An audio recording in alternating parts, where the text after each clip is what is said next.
Yeah, man. The 76ers are a disaster right now. I'm holding off on trying to have any real takes about this team until probably January 1st, because one, the big three still hasn't played together yet, and two, I still obviously believe that Joel Embiid will knock off the rust because he's usually a slow starter coming back from injury or to start the season. But it's obviously bad right now. The locker room meeting, team meeting, Maxey calling out Embiid, all that stuff. The fact that I think the Sixers are trying to hide what's pretty obvious, in that Embiid's knee is a ticking time bomb, the left knee, just being completely honest. All that stuff is obviously bad, and can't believe it's happening 13 games into the season. But I'm not going to talk about that because I feel like it's easy to just get clicks by reacting to this news, and everybody has been chiming in and getting their takes off. A lot of it is fair, but I personally want to see what this team looks like by June 1st before I make any declarations. It's a long season. The East is bad. The flip side is the East is bad and the Sixers have the worst record in the conference. But I wanted to talk about something a little bit more positive, because I'm allowed to talk about positive things. And I feel like Sixer fans like myself are looking for a little bit of hopium right now. And that hopium has come in the form of Jared McCain.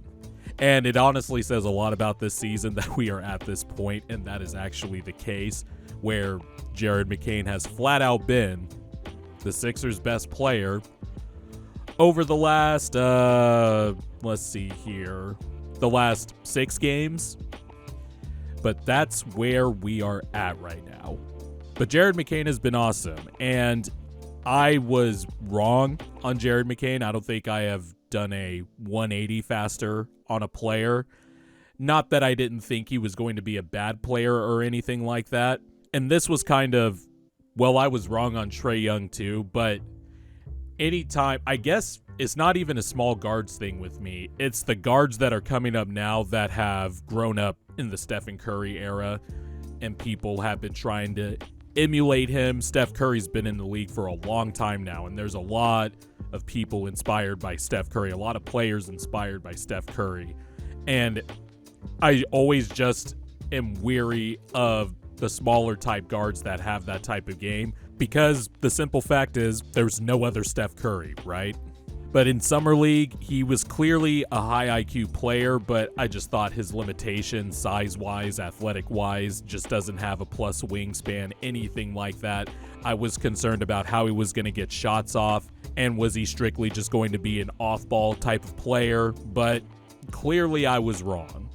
You know, I listen to the Rights to Ricky Sanchez podcast pretty regularly, and one of the co-hosts brought up the point from another podcast, a Warriors podcast specifically, who was high on McCain, and he said that McCain and Reed Shepherd are the first true Steph disciples. And he broke it down, and you guys know I'm someone who's always loved Stephen Curry.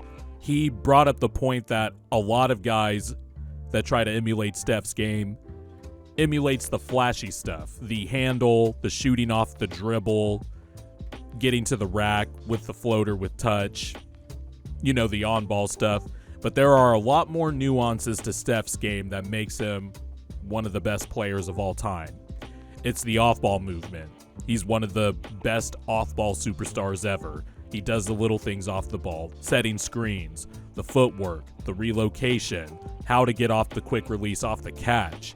And you could see that with McCain, and it's really cool to see. There's plays where he'll kick it out to the corner, and instead of stopping and waiting for his teammate to take the shot from the corner, he has the wherewithal to sprint to a different spot on the three-point line and make himself available for a three-pointer.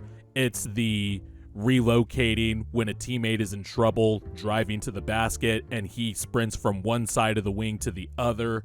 McCain has little nuances, and he knows how to play within himself. He seems like a player who knows his limitations, how to work on them, and then, like, in the game, you can see him recalibrating how to get by a defender if he failed the first time.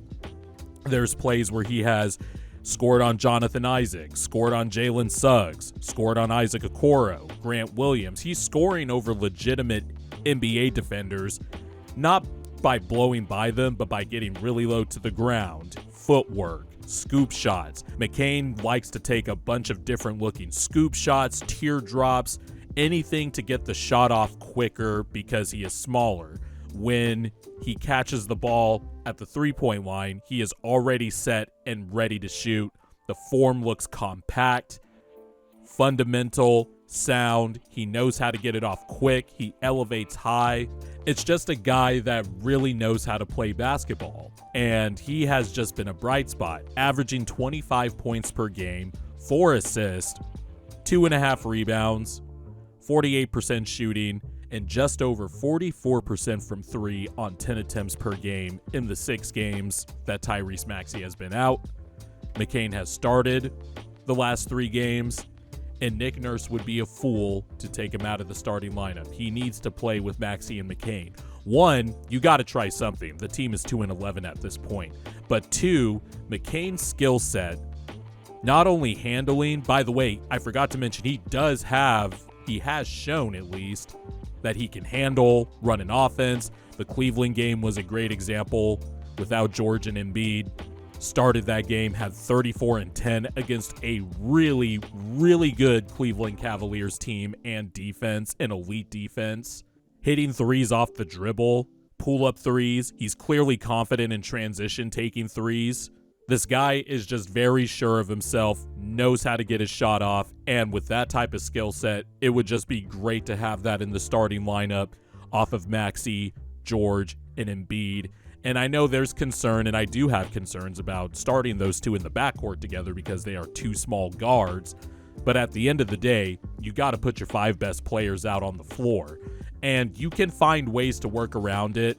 It's a little different when you point to an example like Donovan Mitchell and Darius Garland because Donovan Mitchell has a plus wingspan. Yes, Darius Garland is like 6'1" on a good day. Yes, Donovan Mitchell is 6'3", 6'2" without shoes.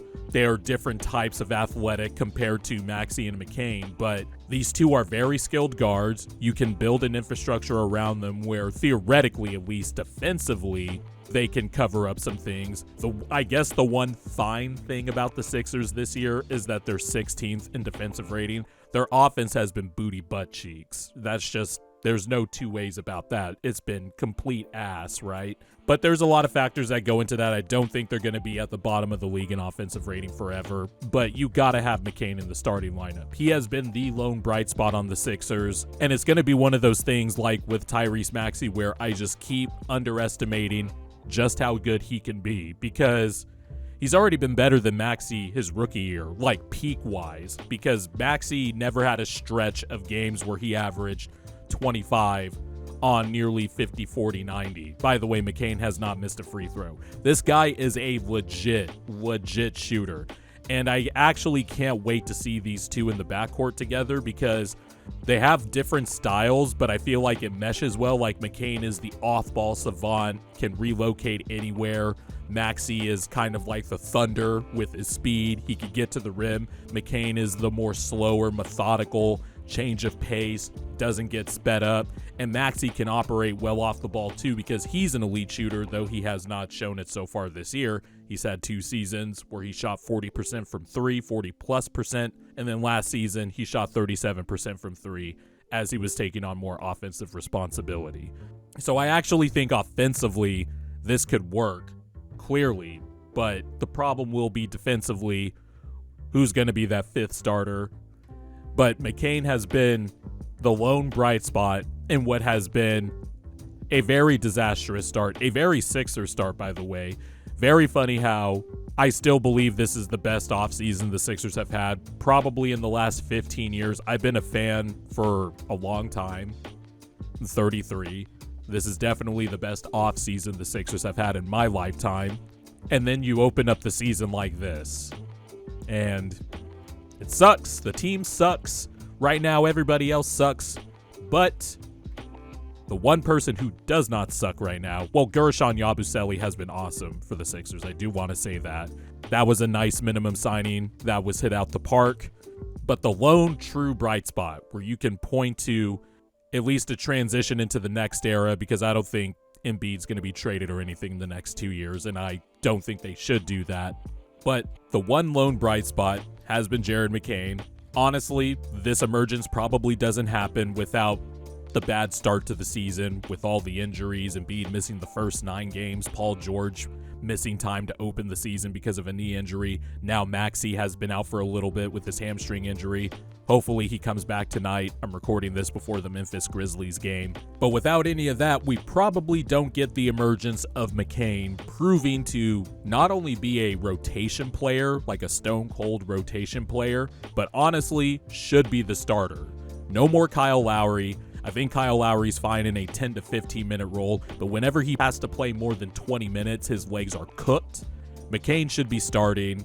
He's the best player on the team so far, the best, more consistent scorer, more efficient scorer. Honestly, has been the most consistent playmaking wise. Well, Paul George has helped a little bit, but McCain has definitely, from a point guard standpoint, has shown to have a little bit more point guard skills than even Maxey. And I think Maxey is clearly the better player, and I think Maxey, I don't even want to put a ceiling on how good he can be, but it's clear McCain has some point guard qualities that Maxey doesn't have that I think will help him out in the backcourt. But yeah, that's the lone bright spot. It's a shitty situation to be in when that is your only bright spot, but McCain provides a bright spot in a way where it's like, all right, we transition on to the next era over the next 2 to 3 years. McCain could be somebody that is a stone cold franchise cornerstone. And the Sixers, honestly, they did it again. Maxey at the 20th pick in 2020, that was a knock him out of the park grand slam type of hit on a late round draft pick, right? And McCain, improbably, and as somebody who wanted Dalton Connect and could not believe the Sixers passed up on Dalton Connect but was okay with the McCain pick, I was wrong, because they could have another grand slam with a late round pick here.